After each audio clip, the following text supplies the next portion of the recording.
Gaúcha Mais, a partir de hoje, nesse espaço, todos os dias, vai ouvir os candidatos à Prefeitura de Canoas. É o terceiro maior colégio eleitoral do Rio Grande do Sul, atrás de Porto Alegre e Caxias. É um dos 5 municípios do Rio Grande do Sul com possibilidade de realização de segundo turno. São 9 candidatos disputando a Prefeitura de Canoas. E nós, por ordem alfabética, vamos ouvir a partir de hoje um a um, focando com objetividade como, quando e o que. Vamos detalhar com os candidatos como serão colocadas em prática as promessas que estão sendo apresentadas agora na campanha eleitoral. Cada um dos candidatos terá 15 minutos de entrevista. E o nosso primeiro convidado nessa sequência de entrevista, seguindo, eu repito, a ordem alfabética dos candidatos à Prefeitura de Canoas, é o candidato pelo Partido Novo, empresário, professor, Camilo Borgna. Bem-vindo, tempo já contando a partir de agora. Boa tarde. Boa tarde, Leandro. Boa tarde, Kelly. Boa tarde a toda a audiência. Boa tarde. Candidato, é um prazer falar com você. Bem-vindo. Primeira questão, eu coloco para o senhor, é sobre uma das promessas. O senhor diz que vai incentivar muito o empreendedorismo, a liberdade, é uma bandeira do Partido Novo, inclusive, e o senhor diz que vai reduzir para 2%, todas as alíquotas serão de 2% no imposto sobre serviços em Canoas. Como será? Qual o impacto na arrecadação? E o senhor não teme perder muita arrecadação? Não temo perder, porque Canoas depende essencialmente de ICMS e de repasses federais. Os impostos municipais estão na ordem de 18%, se dividindo entre SSQN, ITBI e IPTU. Então, sob o ponto de vista percentual, nós não estamos falando de uma alíquota que representa, né, algo substancial na nossa arrecadação. Se a gente diminuir a estrutura do município, né, diminuindo secretarias, eliminando cargos de confiança, que está na beira dos 700, fazendo uma reforma administrativa bastante dura, a gente consegue plenamente aí fazer a redução da alíquota e no médio e longo prazo a gente recupera essa arrecadação, porque quando tu reduz carga tributária, tu tende a transformar o ambiente mais dinâmico e mais propício para receber negócios, e isso incentiva a arrecadação. Candidato, o seu partido, em diferentes frentes no Brasil, aposta muito em privatização de determinados setores, em iniciativa privada, em parcerias com a iniciativa privada. Em Canoas, a gente teve uma situação bastante peculiar em relação à contratação de um grupo, o Grupo GAMP, para o setor de saúde, né? Teve investigação, o Ministério Público entrou na jogada, suspeitas num contrato de R$1 bilhão. Como é que se resolve esse problema, promovendo isso que o seu partido defende, sem que haja esse tipo de situação de irregularidade, de promoção de irregularidade? Boa pergunta. A questão é como são feitas como esses modelos são colocados em prática. Aqui acabou se fazendo uma concessão para uma empresa só, um contrato de porteira fechada, sem criar um ambiente de competição entre diferentes players de mercado. Então, basicamente, as duas instituições que dependiam da prefeitura foram concedidas exatamente para o mesmo grupo. Então, no modelo de concessão, que a gente acredita muito, já que nós não cremos que o Estado seja eficiente por natureza, a gente acredita que pode fazer semelhante, porém cuidando com algumas coisas, né, que fazem com que os mecanismos funcionem a nosso favor. Então, uma coisa de imediata, tendo uma concessão, a gente precisaria fragmentar essa concessão, tá, nos diferentes equipamentos de saúde para que existisse um mecanismo natural de concorrência que o modelo que foi estabelecido não proporcionou. Então, a gente basicamente transferiu um monopólio estatal para um monopólio privado, que aí tem outros fatores que também são complicantes. Então, a gente entende que dá sim para a iniciativa privada trabalhar, porém a gente tem que fazer com que as regras sejam propícias para um ambiente de concorrência para que o tomador do serviço possa se proteger e para que exista, né, fatores aí que permita o poder público comparar né, verificar a performance e direcionar investimentos, se for o caso, né? Na educação, candidato, Canoas, pelos dados do IDEB 2019, não atingiu as metas no ensino fundamental, tanto os anos iniciais quanto os finais. No plano de governo que o senhor apresenta, coloca a possibilidade de repassar escolas ou de contratar escolas via organizações sociais. Qual é a proposta que o senhor tem para a educação e qual seria a proposta em relação a organizações sociais, assim como na saúde, atuando na educação? Perfeito. Primeiro ponto, a gente tem hoje, as escolas são todas elas respondem à Secretaria de Educação. A gente tem basicamente todas as escolas muito semelhantes uma das outras.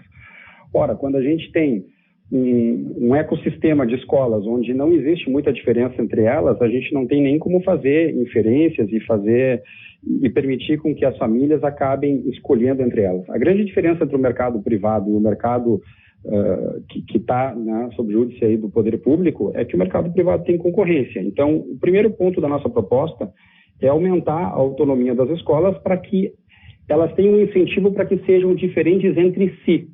O segundo ponto é justamente fazer com que a administração delas passe para organizações sociais, para que a gente gere uma blindagem, né, do poder político e da toda a interferência que existe, né, no meio educacional na área estatal. Então a gente entende sim que as escolas podem se manter públicas, mas não necessariamente estatais. A gente infelizmente tem uma confusão aqui no Brasil, a gente acha que tudo que é público é necessariamente estatal. Não, estatal é uma coisa, público é outro. E como ficam os professores já contratados, que já são servidores? Os professores permanecem na rede. Imagina que a rede tem como se tivesse um banco de professores e parte da remuneração das organizações sociais, né, se dão justamente pela concessão de professores. Então, a gente, em hipótese alguma, não tem nem como fazer isso do ponto de vista legal, né, dispensar professores. A gente mantém esses professores na rede, mas a Secretaria Municipal dispõe de professores para que essas organizações sociais, que nada mais são do que empresas públicas, né, de direito privado, possam fazer uso dos recursos humanos que a Secretaria já dispõe. Candidato, voltando ao tema das alíquotas, mas em nível estadual, o governo gaúcho vai enfrentar a realidade. Agora em dezembro, 31 de dezembro, se encerram as alíquotas majoradas de ICMS. E, por enquanto, o governo não conseguiu uma articulação para executar a reforma tributária e, com isso, é muito provável que, pelo menos em algum momento, possa haver essa redução na arrecadação para Estado e para municípios. O senhor já trabalha com uma ideia de como fazer essa equação dar certo, porque as finanças já são, né, os municípios já trabalham no limite do seu orçamento. E se houver, de fato, uma perda na arrecadação também em função da redução das alíquotas majoradas? A redução das alíquotas vai gerar, no curto prazo, né, uma redução da arrecadação, isso não tem dúvida. Isso vai impactar o município de Canoas, até porque a gente vive substancialmente do ICMS. Mas é justamente por isso que o nosso plano de governo começa cortando na carne de forma drástica.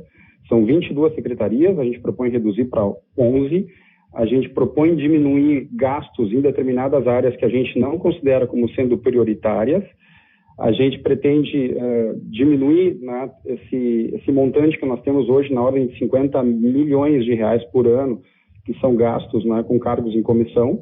Existem áreas aqui que podem ser vendidas, né, privatizadas, fazendo com que o município, né, tenha caixa e criando um ambiente mais dinâmico, né, para a nossa economia. Aí sim, no médio e longo prazo, a gente pretende buscar recuperar a arrecadação com atividade econômica. E para isso é fundamental ter alíquotas competitivas, porque no médio e longo prazo, a estratégia do governo estadual, ele acaba fazendo com que a gente fique menos competitivo. Então, se resolve um problema de curto prazo, mas no médio e no longo, a gente cria um problema ainda maior. Estamos ouvindo o candidato do Partido Novo à Prefeitura de Canoas, Camilo Bórnia. O senhor, se eleito, assumirá a prefeitura ainda em meio à pandemia. Não sabemos como os dados, como os números estarão no Rio Grande do Sul lá no início do próximo ano. Se o senhor chegar à prefeitura com um cenário pior do que nós temos hoje, com um aumento de ocupação nas UTIs dos hospitais, em alguns casos, a possibilidade de repente até de ter um cenário muito parecido com o que tivemos em julho e agosto. Qual será a estratégia para enfrentar a pandemia? Do ponto de vista da saúde, é reforçar, né, os investimentos nessa área, tirando naturalmente de outras. Canoas acabou de fazer, por exemplo, o recapeamento de toda a cidade com asfalto, né, foram 70 milhões, onde a gente entende sim que é uma coisa importante, mas dada a circunstância, não seria prioritário. Então, o foco seria, né, jogar os recursos e os investimentos na área da saúde, onde é a área que a gente precisa, de certa forma, ter estofo para poder fazer frente, né, a um problema sanitário. No que tange a parte econômica, a gente entende que é possível chamar, né, o comércio, as indústrias, definir protocolos rígidos, sem que isso afete a atividade econômica deles. Fechar a cidade é um problema sério e a gente entende que a gente tem que fugir dessa possibilidade de tudo que é forma. E eu lhe pergunto também, aprofundando um pouquinho esse questionamento do Estado em relação à desigualdade, porque é preocupação dos governos, em especial do governo federal, a complementação de renda para as pessoas que tiveram a sua renda ou o seu emprego atingido por causa da pandemia. O governo sabe que também precisa desatar um nó em relação ao fim do auxílio emergencial. Até agora não há qualquer indicativo, chegaram a ensaiar o Renda Cidadã, mas também não houve uma segurança quanto de onde tirar os recursos. Como é que o município e o senhor pretendem enfrentar essa questão da desigualdade, em especial para os mais vulneráveis com uma situação agravada pela pandemia? Não permitindo que as pessoas sejam proibidas de trabalhar. Esse é o grande ponto. O auxílio emergencial acabou sendo uma necessidade por conta das imposições aí dos governos em proibir as pessoas de trabalharem. E tanto que muita gente que recebeu auxílio emergencial ainda continuou trabalhando em atividades, né, não legalizadas, porque afinal de contas, com R$600, até as famílias mais humildes não conseguem viver. Então a gente tem que focar, né, na atividade econômica para que as pessoas possam, ao natural, né, produzirem os meios para viver. Governo pode dar um auxílio pontual? Pode, mas no médio e longo prazo a conta vem muito maior depois para os mais pobres, inclusive. A gente provavelmente vai ter, no cenário aí de médio prazo, né, a conta chegando pela inflação. E a inflação é o principal imposto aí que ataca o mais pobre. Então não adianta a gente também ficar criando muito recurso artificial de curto prazo via governo, porque depois a conta vem muito maior. É um assunto que na eleição anterior já entrou aqui com muitas mensagens de ouvintes. O transporte de Canoas, uma reclamação recorrente em relação à qualidade do transporte de ônibus na cidade. Qual é a solução para o transporte de Canoas e como o senhor vai encarar o projeto do aeromóvel? A gestão anterior tinha um posicionamento, tinha um projeto, a gestão atual entendeu que não era o melhor e abandonou o projeto do aeromóvel. A gente precisa tirar a máquina, o poder público, né, da regulamentação do setor de transporte. Nós precisamos ter liberdade. É claro que a gente tem contratos devem ser cumpridos, mas os contratos hoje vigentes, tanto para o aeromóvel quanto para a empresa de ônibus, no caso aqui a Sogal, são contratos que tudo levam a crer que eles não se pagam, principalmente aqui na empresa de ônibus. Então a gente vai ter que chamar a empresa e dizer o seguinte, olha, a gente pode aqui desregulamentar esse contrato, né, e o contrato ele é bastante grande, extremamente engessado. A gente engessa a pintura do ônibus, qual é o torque que o ônibus tem que ter nos aclives, no declive, quais são os itinerários, quais são os modelos de tarifação. O que a gente propõe? Flexibiliza-se, não é? Em contrapartida, a empresa tem que abrir mão do monopólio, não é? Então, abrindo o mercado, e é um ativo interessante para a empresa, porque, afinal de contas, hoje mesmo com o monopólio, a conta não se paga. E ela tem uma vantagem natural por estar estabelecida já no município, por conhecer cada paralelepípedo, cada rua aqui. Então, se a gente abrir o mercado, exemplo do que aconteceu com o setor de aplicativos, por exemplo, né, a gente vai ter os empreendedores do transporte fazendo uma leitura precisa e entregando aquilo que a demanda realmente quer. Hoje a gente tem ônibus em Canoas andando de madrugada com 3 pessoas dentro. Essa conta não tem como chegar, isso é algo completamente insano. Ou desregulamenta ou a gente vai estar dentro do mesmo modelo e sempre chorando as pitangas para todo mundo, porque afinal de contas não tem como fechar a conta. No caso do aeromóvel, a gente tem que chamar a empresa, né, verificar se tem alguma solução, do ponto de vista do contrato, para poder sair dele, e do contrário, a gente também tem que oferecer a mesma coisa, uma forma de sair do contrato, tirando o município, fazendo com que a empresa tenha menos regulamentação para trabalhar. Nós temos mais 50 segundos, candidato, para suas considerações finais, por favor. Agradeço aí a oportunidade e dizer aqui para o cidadão de Canoas, principalmente, que a gente tem uma opção diferente do prefeito e o ex-prefeito. São grupos políticos distintos, naturalmente, né, o prefeito e o ex-prefeito, mas se a gente olhar as propostas, são basicamente as mesmas soluções. Está na hora de Canoas, né, fazer uma guinada diferente, pensar numa cidade mais enxuta, focada no que realmente interessa, pensando em diminuir a carga tributária, fazendo com que a cidade seja mais livre para que naturalmente, sem a bênção do poder público, possa crescer. É isso que a gente acredita. O Estado não é criador de riqueza. O Estado consome riqueza e deixa as pessoas mais pobres. Quanto mais dinheiro ficar na mão das pessoas, melhor. E essa é a nossa proposta para administrar Canoas. Camilo Bórnia, Partido Novo, candidato à Prefeitura de Canoas, muito obrigado. Boa campanha. Eu que agradeço, Leandro e Kelly. Um abraço aí para vocês e para a audiência.